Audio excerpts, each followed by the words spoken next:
Hi guys, it's Mark Ritchie here, aka Whizzer, off the forums. Just wanted to do a short video today on soldering.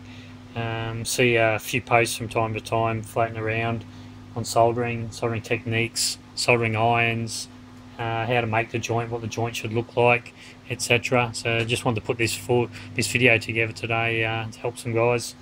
Today I'm just going to solder up a quick EC5 connector. Got some 14 gauge wire there. Just stripped off about 5mm of the end of the wire. Important, just twist those strands round and round nice and tight for when we tin it up. And just enough that we're going to go into the end of the EC5 barrel, and not too deep, not too much. We don't want too much hanging out when we finish the joint. The soldering iron I'm using today is a Burco. It's one of the older irons. It's a trade quality iron. The Burco I'm using today is a 60-watt iron. Quite a large barrel on the Burco, which is important for the job we're doing today with our hobby multi-stranded silicon wire. For the 12 gauge, 10, 8 gauge, and so forth. The high strand count, it's very good for current carrying capacity, but also carries the heat very well. Thus, if we've got an iron that's too physically small, it may have the wattage, maybe an 80-watt iron or thereabouts, but not physically large enough, so there's not as much heating capacity in the barrel of the iron and the heating element, just to hold the constant temperature and keep heat flowing into the joint, which is important. So first thing we want to do is tin the end of the wire. We wet the iron, so we get a bit of solder onto the end of the iron, get a little pool there, introduce the end of the wire, and just keep moving up the solder. I'm slowly rotating the wire, just introducing more and more solder. I can see now I've got quite a good coverage of solder, so just a little bit more heat. Allow the heat to flow up into the wire.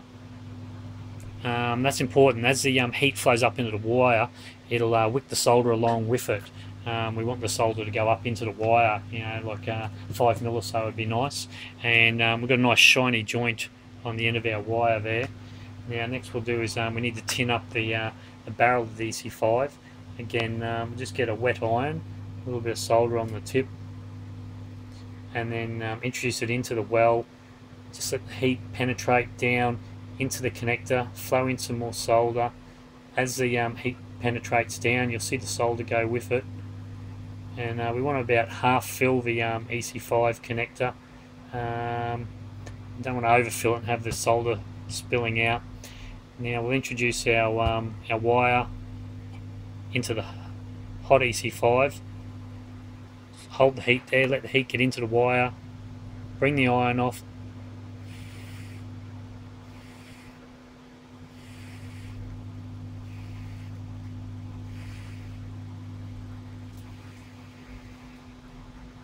Important just to hold the wire still while the joint sets.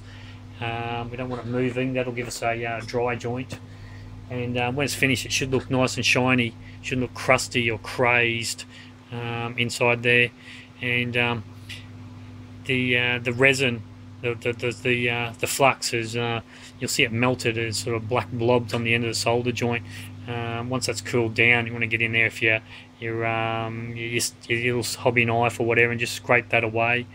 We can see there too that we've got a flex point. That solder's wicked up into the wire, probably good 7 or 8mm in that case there. And then what I like to do is drop on a bit of heat shrink that down. Just got a little mini blowtorch there. Let's get a bit of heat in there, shrink that on. What that's going to do is give us some strain relief, so that we've got the solder wicked up 5 or 6mm into the wire there, and then the heat shrink gives a bit of strain relief, just so we're not flexing the wire at that solid portion there where it goes from solder to the strands and creating a stress point to fracture or fail on us later on. That's about it, guys, for now. I used a piece of timber today for the to just give him a bit of help. Just some various size holes sold in it there.